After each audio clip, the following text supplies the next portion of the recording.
the boys are back in town episode, which is Fire Force. You thought it was better than Fire Force? Yeah. Same thing. Fire Force Setup is episode. just, the gang's getting back together. 100%. It's a lot of like, here's what happened. Here's them doing something cool. It reminded me of the first Daima episode where they're like, there's no real reason to have a fight this episode.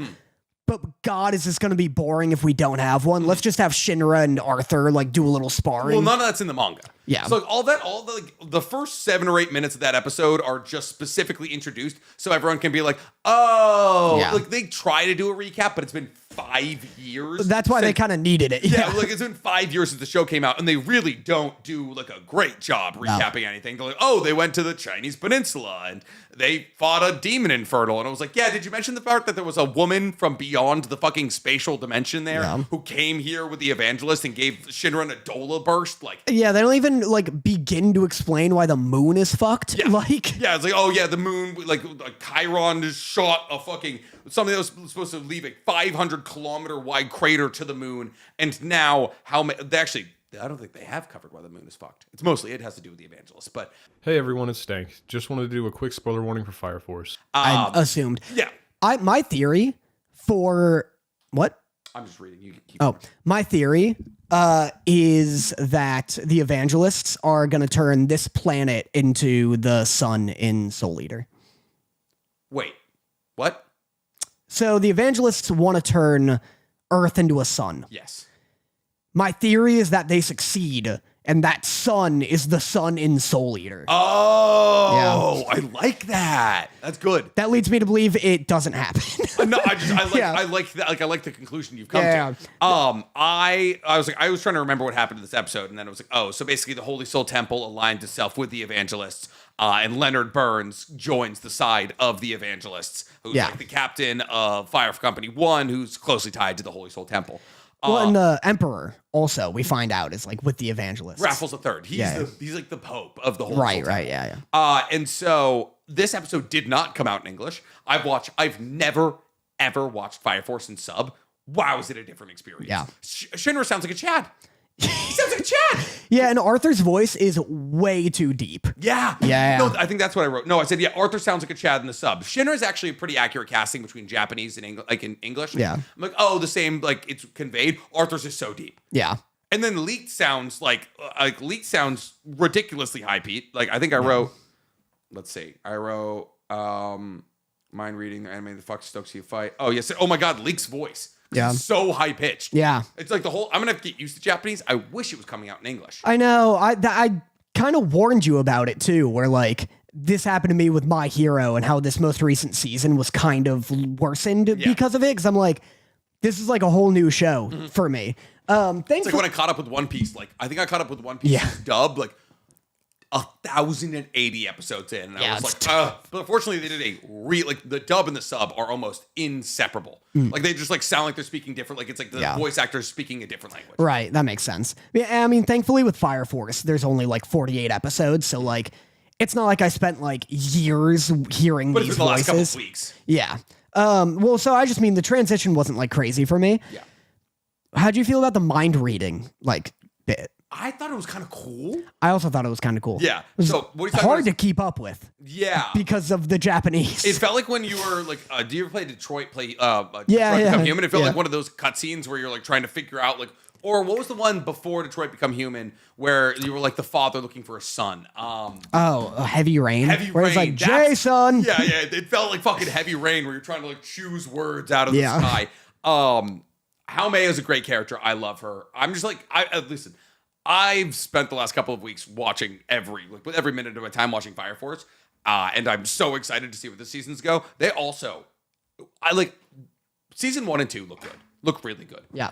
I can tell season 3 looks better, but like only because like I feel like they applied 2025 animation techniques to it. Like I don't feel like they like are purposely trying to make season 3 look better than season 1 and season 2, but I can tell like, oh, there's little things that make season 3 look better. It definitely has a different art direction, it feels, and I'm hoping that, because I've talked literally on this episode and before, like I really like the style of Fire Force. Yeah. Like I like I like that they're constantly cutting to characters with like no shading. They're just a full dark. Yeah. Like, I hope it doesn't fully lose that style, but this episode didn't have a lot of like wiggle room for style because it was so much like It's exposition just and Obi stuff. getting arrested and company ain't being Yeah. like, all right, we have to fight the evangelist now. Yeah, so we'll see. I'm hoping it doesn't like become more generic as a result, but like, yeah, I mean the boys are just back in town. So back. Yeah. So back. All right, so after Fire Force, What'd you rate this?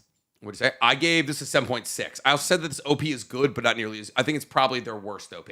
Yeah, this is like a 6 for me. It was such a setup. Like, and considering I just watched the rest of Fire Force, I'm like, I know. Yeah. Idiots. Yeah, I don't fucking need this. Like, everyone else is like the absolute. I just posted an hour and 2-minute video doing a full recap on all of season 1 and season 2. Wow. It was 864 clips. Took Cody 3 days to edit.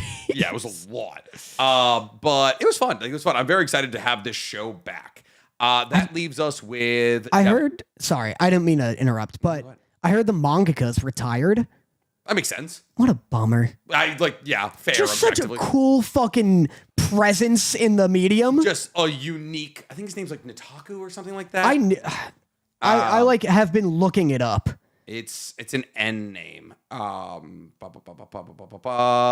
Okay. Atsushi Okubo. Yes. Yeah, Okubo. That's what it is. He's just like, He just makes unique ass stories. he really defined like a social group within my high school. 100%. Like, he's got such actual, like, Bleach does a good job at kind of like relating to what was then the modern youth. Yeah. You know, like Ichigo's like a legitimately like cool dude. He's chill. Bleach was the hippest out of the big three for sure.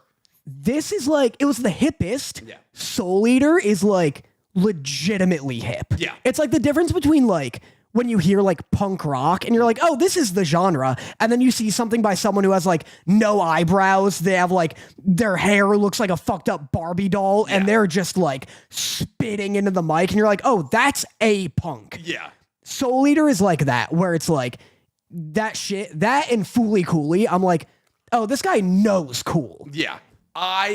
You're so right. Like, it is absolute. Soul Eater was like the one where it was like, oh, you could like watch Soul Eater and like no one would bat an eye. Like, Naruto was like incredibly like well known, but it was like, oh, during that time period, that early 2000s time period when Soul Eater was coming out, like it was like you could talk about watching Soul Eater and people like, that's fucking sick, dog. Yeah, Soul Eater's hip as fuck, and it's nice that Gacha Kuda is like apparently the successor to this mangaka. Yeah.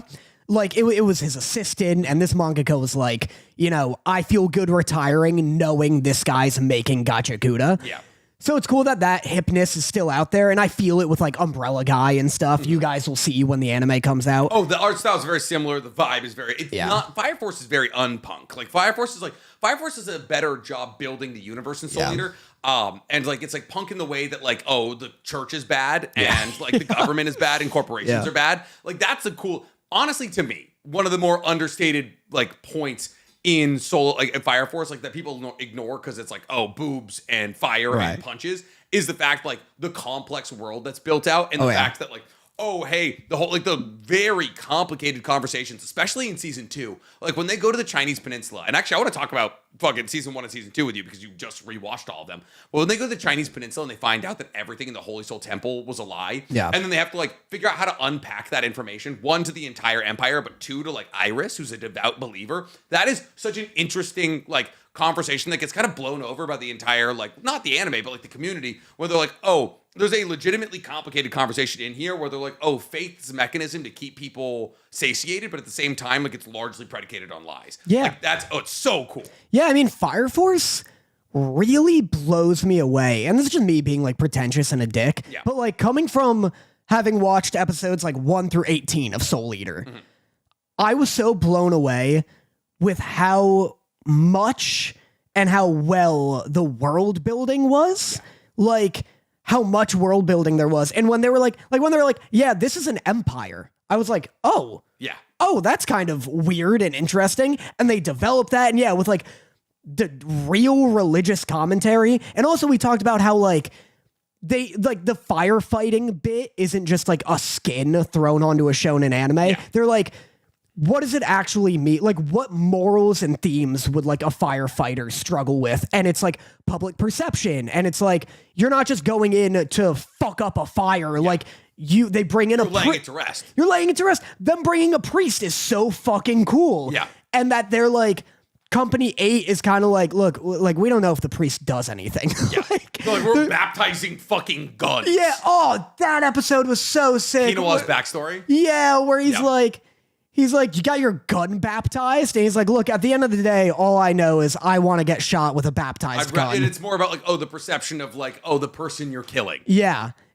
And it's like, where's all this coming from? Maybe Soul Eater on the second half gets like real deep, but like I was just shocked. Like, Well, that's the thing is like I feel like Soul Eater is like the hip, cool, like fucking like it's like more shonen-y. Yeah. Fire Force, well, obviously has its shonen aspects, is also like I feel like skews to an older audience on account of the fact that there's more complex undertones.